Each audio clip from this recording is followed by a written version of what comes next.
Bonjour, dans cette synthèse, on va explorer ensemble des outils stratégiques vraiment puissants. L'idée, c'est de voir comment passer d'une simple idée à une entreprise qui cartonne, en s'appuyant sur des concepts clés de l'étude de marché.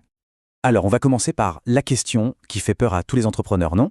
Pourquoi est-ce que la plupart des nouvelles boîtes échouent, même quand elles semblent bien gérées et qu'elles sont à l'écoute de leurs clients? C'est un vrai risque, et c'est justement ce qu'on va décortiquer. Eh bien, la réponse est souvent assez contre-intuitive. C'est ce que nous dit Clayton Christensen. Parfois, la cause de l'échec, c'est justement une trop bonne gestion. Ça peut paraître fou, mais c'est le fameux dilemme de l'innovateur. En gros, le fait de faire tout ce qu'il faut, tout ce qui semble juste pour son marché actuel, eh bien, ça peut nous rendre complètement aveugles aux grandes révolutions qui se préparent. Ok, alors voilà le programme. On va d'abord s'attaquer au défi principal de l'entrepreneur. Ensuite, on verra comment aller au-delà de la concurrence classique, comment concevoir une offre qui a vraiment de la valeur pour le client, puis comment construire le business model autour de ça. Et on terminera sur l'idée de recherche continue. C'est parti pour la première section, le défi principal de l'entrepreneur. On va essayer de comprendre ensemble pourquoi une nouvelle façon de voir l'étude de marché est devenue absolument cruciale aujourd'hui. Souvent, les grandes entreprises bien établies se plantent parce qu'elles sont trop focalisées sur ce qu'on appelle l'innovation de soutien. C'est-à-dire qu'elles passent leur temps à améliorer leurs produits pour leurs clients actuels. Et en faisant ça, elles ratent complètement le coche des innovations de rupture. Ce sont celles qui, justement, créent des marchés totalement nouveaux. Pensez à la photo numérique, qui a littéralement balayé le marché de la pellicule argentique. C'est exactement ça. Ok, donc si la compétition frontale, c'est un piège, comment on fait pour trouver de nouvelles opportunités? Eh bien la réponse, c'est d'aller chercher ce qu'on appelle les océans bleus. L'image est assez parlante. L'idée, c'est d'arrêter de se battre dans des océans rouges, vous savez, rouge du sang de la compétition acharnée, pour aller créer ses propres océans bleus. Des espaces de marché complètement nouveaux, vierges, où la concurrence, n'existe tout simplement pas encore. Et la clé pour trouver un océan bleu, c'est ce qu'on appelle l'innovation valeur. Le but, ce n'est pas juste d'être meilleur que les autres. Non, c'est d'être différent tout en arrivant à proposer un coût plus bas. C'est cette double mission, différenciation et coût maîtrisé, qui crée un saut de valeur énorme, quasi irrésistible pour le client. Pour que ce soit plus concret, regardons cet outil, le Canva stratégique. Il montre bien comment, à un moment, l'industrie du vin était complètement bloquée. Toutes les marques se battaient sur les mêmes trucs. Le prestige, la complexité du vin, le terroir. Et puis, une marque est arrivée, Yellowtail, et elle a complètement changé les règles du jeu. Elle a créé une toute nouvelle courbe de valeur, en misant sur un vin plus simple, plus fun, facile à boire. Mais alors, comment ils ont fait concrètement? Eh bien, ils ont utilisé une grille toute simple qu'on appelle la grille des 4 actions. Éliminer, réduire, augmenter et créer. L'exemple parfait, c'est le Cirque du Soleil. Ils ont fait quoi? Ils ont éliminé les animaux et les numéros de stars, mais ils ont créé une expérience complètement nouvelle, théâtrale, artistique, avec une vraie histoire. Ils ont réinventé le cirque, tout simplement. Ok, troisième section. On a trouvé notre espace de marché, notre océan bleu. Maintenant, il est temps de zoomer sur ce qui est le plus important finalement, le client. Qui est-ce qu'on veut servir?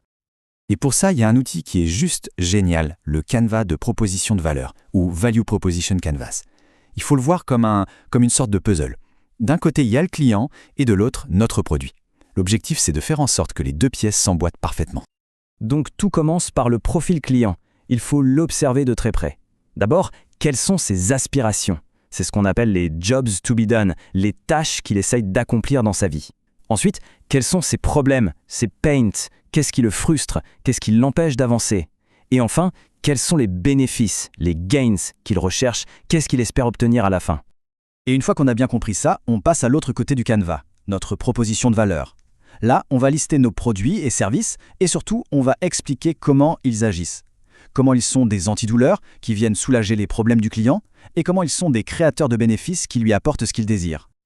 L'objectif final, le Graal, c'est d'atteindre ce qu'on appelle le fit, l'ajustement parfait. C'est ce moment un peu magique où notre offre devient la pièce manquante du puzzle du client, quand on arrive à soulager ses pires problèmes et à l'aider à atteindre ses aspirations les plus profondes.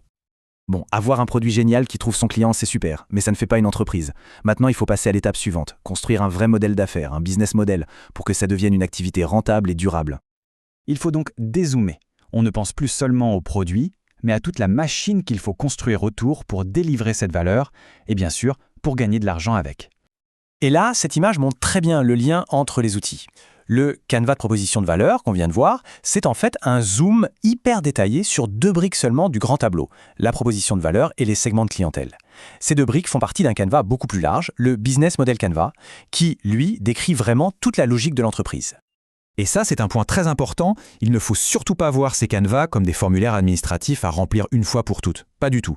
Ce sont des outils vivants, des tableaux de bord, des terrains de jeu pour prototyper, pour tester des hypothèses, pour faire évoluer ses idées. En fait, l'étude de marché, ça devient un processus créatif et continu.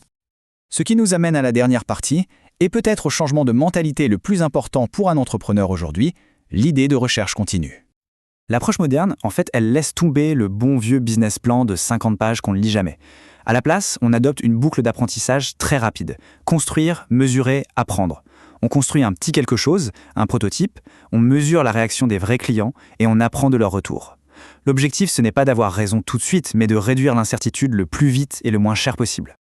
Il y a donc vraiment 2 états d'esprit. D'un côté, la mentalité de recherche. Là, on est un explorateur, on cherche un chemin, on teste des hypothèses dans le brouillard. On accepte de se tromper pour apprendre. De l'autre, la mentalité d'exécution. Là, on a validé le chemin, on a une carte. On n'est plus en train d'explorer, on est en train de construire l'autoroute. Et c'est crucial de savoir à tout moment dans quel mode on se situe. Voilà, tous ces outils, tous ces canevas forment une boîte à outils vraiment puissante. Mais au final, le vrai travail, il commence maintenant. Avec cette question fondamentale, quelle est l'hypothèse la plus risquée, la plus critique dans votre projet et quel est le moyen le plus simple, le plus rapide et le moins cher de la tester sur le terrain? C'est en répondant à cette question encore et encore qu'on transforme une simple idée en une véritable entreprise.